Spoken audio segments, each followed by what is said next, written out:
आप सभी को राधे राधे, जय श्री कृष्णा। माँ लक्ष्मी की कृपा आप सभी पर बनी रहे।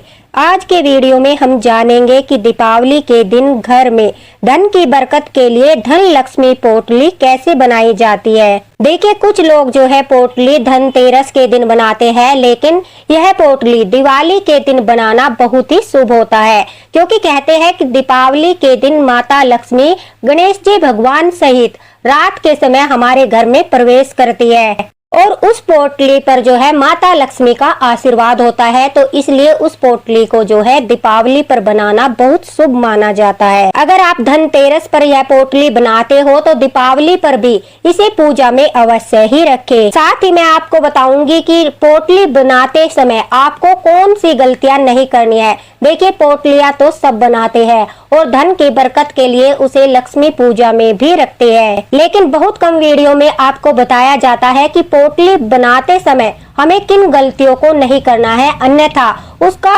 प्रभाव नहीं होता।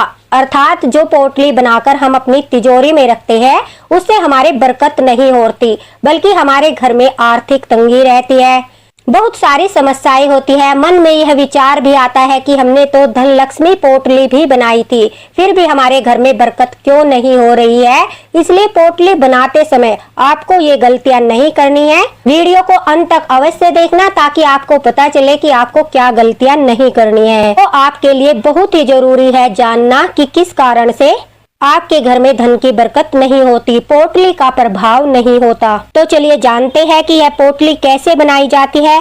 लगभग सभी घरों में बनाई जाती है और जो सेठ साहूकार होते हैं, बिजनेस करते हैं, कोई व्यापार करते हैं, वो लोग पोटली बनाकर अपनी तिजोरी में जरूर रखते हैं। तो आप अपने घर के लॉकर में जहाँ पर आप पैसे रखते हो, अपनी ज्वेलरी वगैरह रखते हो, वहाँ पर इस पोटली को बनाकर अवश्य ही रखें, जिससे पूरा साल आपके घर में बरकत रहेगी। माता लक्ष्मी का आशीर्वाद सदैव आपके घर पर बना रहेगा। तो चलिए देखते हैं वीडियो में हमें पोटली में क्या क्या रखना है, कैसे बना है, वो आपको सब कुछ मैं बताती हूँ। देखिए, दीपावली के दिन आप जो है लक्ष्मी पूजन करेंगे, तो लक्ष्मी माँ की जो प्रिय चीजें होती है वो सभी हम इस पूजन में माता लक्ष्मी को समर्पित करेंगे। तो ये वो सारी चीजें हैं जो हम माता लक्ष्मी को समर्पित करेंगे, उनकी चौकी पर रखेंगे और धूप दीप से अच्छे से इनकी भी हम पूजा करेंगे। उसके बाद ही हम लक्ष्मी माँ की यह पोटली बनाएंगे। आप चाहे तो मार्केट से पोटली बनी बनाई आती है, वो खरीद कर ला सकते हो। आप लाल कपड़े से घर पर भी जो है पोटली तैयार कर सकते हो। देखिए, सबसे पहले हमें जो है 5 कमल गट्टे लेने हैं। आप ये 5 कमल गट्टे जरूर लीजिए। इससे ज्यादा भी आप ले सकते हो, 7 भी ले सकते हो, 11 भी कमल गट्टे आप ले सकते हो, लेकिन मैंने 5 कमल गट्टे लिए हैं। लक्ष्मी जी जो है वो कमल पर विराजमान है, इसलिए कमल गट्टे उनके बहुत ही ज्यादा प्रिय है। कमल का फूल उन्हें बहुत ही ज्यादा प्रिय है। इसके बाद आपको 5 गोमती चक्र लेने हैं। ये सभी चीजें आपको पंसारी की दुकान पे मिल जाएगी।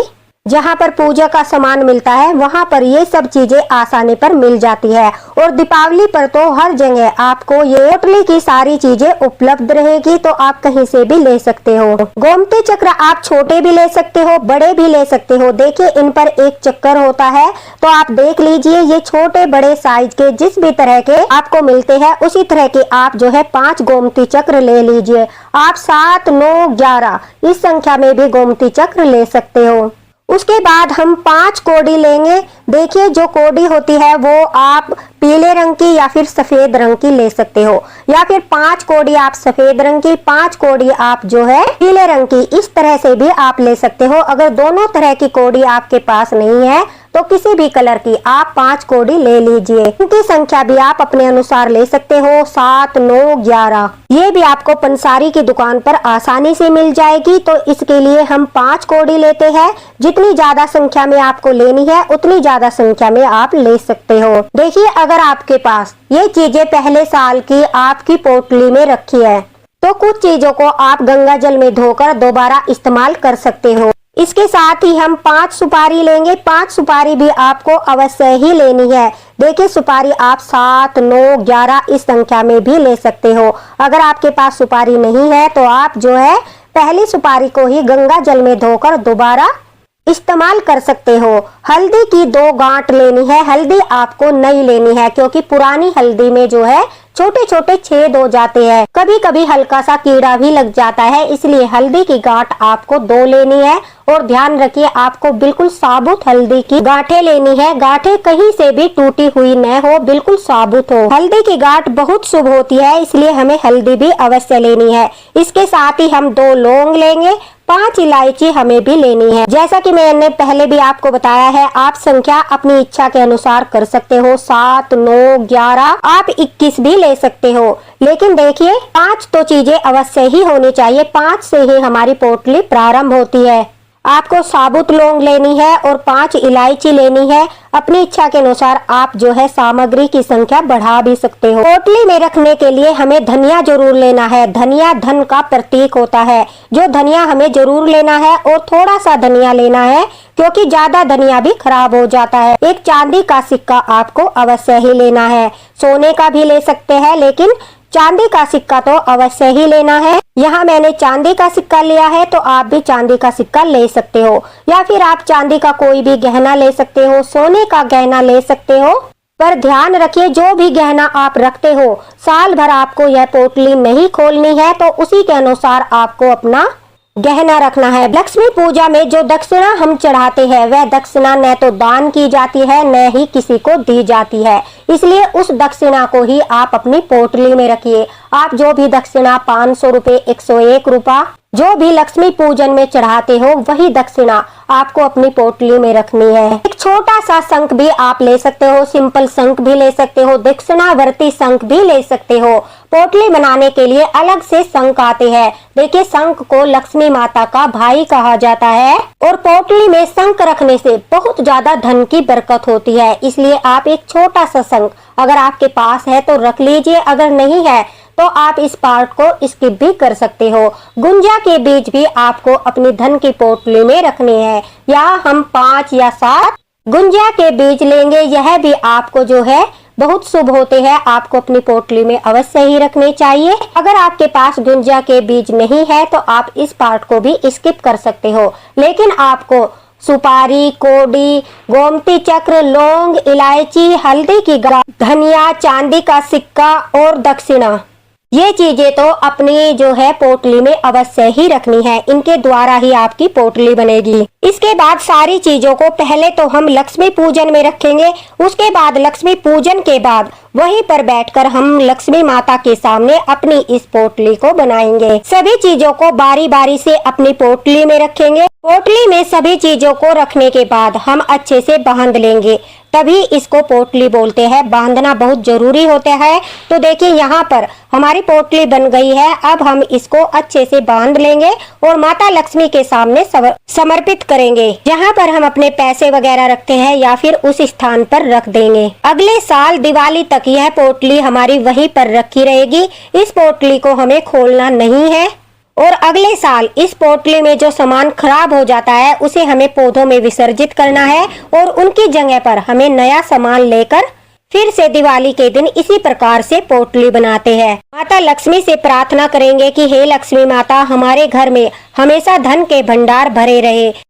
तो दोस्तों यह थी पोटली बनाने की आसान विधि, जिसे आप सभी बनाकर अपनी तिजोरी में रख सकते हो। अब बात करते हैं कि पोटली बनाते वक्त आपको भूल कर भी क्या गलतियां नहीं करनी है, अन्यथा आपको जो है पोटली बनाने का फल प्राप्त नहीं होगा। पोटली बनाते समय आपको जो है बिल्कुल शुद्ध मन रखना है। कोई भी नकारात्मक भाव आपके मन में नहीं आना चाहिए। शुद्ध मन से आपको पोटली बनानी है, अशुद्ध मन से पोटली नहीं बनानी है। साथ ही साथ आपका शरीर भी बिल्कुल साफ स्वच्छ होना चाहिए। नहा धोकर साफ स्वच्छ कपड़े पहनकर जो भी घर में पोटली बनाता है उसे पवित्र अवस्था में यह पोटली बनानी है।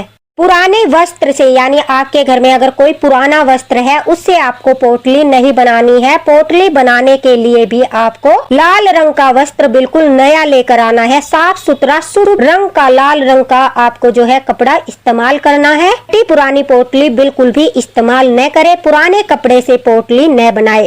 रात के अशुभ समय में पोटली न बनाए, यानी लक्ष्मी पूजन का जो शुभ मुहूर्त होता है उसी शुभ मुहूर्त में आपको यह पोटली बनानी है। यह नहीं कि आपने लक्ष्मी पूजन कर लिया, फिर खाना पीना हो गया, आपने सब जगह दिए रख दिए। उसके बाद आप यह पोटली बनाओ। देख लीजिए लक्ष्मी जी के पूजन का शुभ मुहूर्त क्या है। उसी समय पूजन के दौरान आपको वहीं बैठकर शुभ मुहूर्त में यह पोटली बनानी है, जो सबसे ज्यादा अनिवार्य है, क्योंकि अगर आप शुभ मुहूर्त में पोटली नहीं बनाते तो उसका प्रभाव आपके घर में देखने को नहीं मिलेगा। देख लिए शुभ मुहूर्त भी मैं आपको बता देती हूँ। लक्ष्मी पूजन का 20 तारीख को जो शुभ मुहूर्त है वो 7:08 से लेकर 8:18 तक रहेगा। और प्रदोष काल में लक्ष्मी पूजन किया जाता है तो 5:46 से लेकर 8:18 तक प्रदोष काल रहेगा। बहुत अधिक जो शुभ मुहूर्त है वो 1 घंटा 11 मिनट का है, यानी 7:08 से लेकर 8:18 तक बहुत ही ज्यादा शुभ मुहूर्त है लक्ष्मी पूजन के लिए। उसी समय आप लक्ष्मी पूजन कीजिए, उसी समय आप अपने धन की पोटली बनाइए। दूसरी गलती आपको यह नहीं करनी है, यह आपको निजी ऊर्जा देती है जो पोटली होती है। तो इस पोटली को न तो आप कभी भी किसी के हाथ में दे और न ही कभी भी अपनी पोटली को किसी को दिखाए, और न ही इस पोटली को कभी भी किसी को छूने दे, क्योंकि यह बहुत ही पवित्र होती है। माता लक्ष्मी का वास इसमें माना जाता है, तो इसको हमेशा छुपा कर रखना चाहिए। कभी भी अपनी पोटली किसी को नहीं दिखानी चाहिए और न ही किसी के हाथों में इसे देना चाहिए। इस बात का आपको विशेष ध्यान रखना है। भूलकर भी अपनी पोटली को आपको बार बार नहीं खोलना है। अगर आप सामान रखते समय कोई वस्तु भूल जाते हो तो क्षमा याचना कर लीजिए, लेकिन एक बार पोटली को बांधने के पश्चात आपको पोटली को भूल कर भी खोलना नहीं है, क्योंकि पोटली को बार बार खोलना अशुभ माना जाता है। अगर आप सामग्री रखते समय कोई चूक हो जाती है, कोई वस्तु भूल जाते हो, तो आप माता लक्ष्मी से क्षमा याचना करें, लेकिन अपनी पोटली को बार बार न खोलें। पोटली बनाने के बाद तुरंत आपको खाना पीना नहीं है, झगड़ा नहीं करना है। कुछ मिनट के लिए आपको मौन रहकर माँ लक्ष्मी का स्मरण करना है। मन ही मन माता लक्ष्मी का जाप करना है। ओम श्री लक्ष्मी धियो नमः, ओम श्री लक्ष्मी धियो नमः, ओम माता लक्ष्मी धियो नमः, ओम श्री लक्ष्मी नारायण नमः। इस तरह से मानसिक जाप करते रहना है। पोटली बनाते ही आपको खाना पीना अपना शुरू नहीं करना है। कुछ मिनट का मौन करिए, मानसिक जाप करिए, किसी के साथ झगड़ा न कीजिए। कम से कम 10 मिनट के बाद आपको अपना खाना पीना शुरू करना है। अगर आपको अपनी पुरानी पोटली बदलनी है तो उससे बेहतर है आप उसे जल में विसर्जित कर दीजिए, आप भूमि में विसर्जित कर दीजिए, लेकिन भूल कर भी आपको अपनी पुरानी पोटली को फेंकना नहीं है। इससे माता लक्ष्मी का अपमान माना जाता है, माता लक्ष्मी रुष्ट हो जाती है और फिर नई पोटली बनाने पर आपके घर में बरकत नहीं होती है। तो ये कुछ चीजें थी जो पोटली बनाते समय आपको ध्यान रखनी है। अगर आप इन सब बातों का ध्यान रखते हुए माता लक्ष्मी का नाम लेते हुए अपनी पोटली बनाते हो और सभी नियमों का पालन करते हो, तो देखना आपके घर में पूरे साल कोई आर्थिक समस्या नहीं होगी। माता लक्ष्मी का वास आपकी पोटली में हमेशा रहेगा और आपके घर में बहुत ज्यादा बरकत होगी। माता लक्ष्मी प्रसन्न होकर आपको आशीर्वाद भी देगी। इसलिए बड़ी दीपावली के दिन आप यह पोटली बनाए। शुभ मुहूर्त भी मैंने आपको बता दिया है कि इस समय पर आपको यह पोटली बनानी है। अगर आपने धनतेरस पर पोटली बना ली है तो घबराने की आवश्यकता नहीं है। आप दोबारा से सारा जो सामान है उसके सहित अपनी पोटली को लक्ष्मी पूजन में रख दीजिए और फिर उसके बाद अपनी तिजोरी में रखिए। तो पोटली बनाने की सही विधि, सही नियम और क्या गलती नहीं करनी चाहिए, ये छोटी सी वीडियो अगर आपको पसंद आई हो तो दोस्तों प्लीज इसे लाइक कर देना, ज्यादा से ज्यादा शेयर कर देना, ताकि सभी जो फ्रेंड्स है वो पोटली बनाकर माता लक्ष्मी का आशीर्वाद प्राप्त कर सके, कोई भी भूल उनसे न हो और उनके घर में भी पूरे साल बरकत बनी रहे, धन की कमी न हो। मिलते हैं अगले वीडियो में अगले मार्गदर्शन के साथ। तब तक के लिए राधे राधे, जय श्री कृष्णा, हैप्पी दिवाली। आप सभी को दीपावली की हार्दिक शुभकामनाएं। अगर आप कुछ पूछना चाहते हो तो कमेंट बॉक्स में पूछ सकते हो, आपको रिप्लाई अवश्य ही मिलेगा। निसंदेह आप कुछ भी जो है कमेंट बॉक्स में पूछ सकते हो। राधे राधे।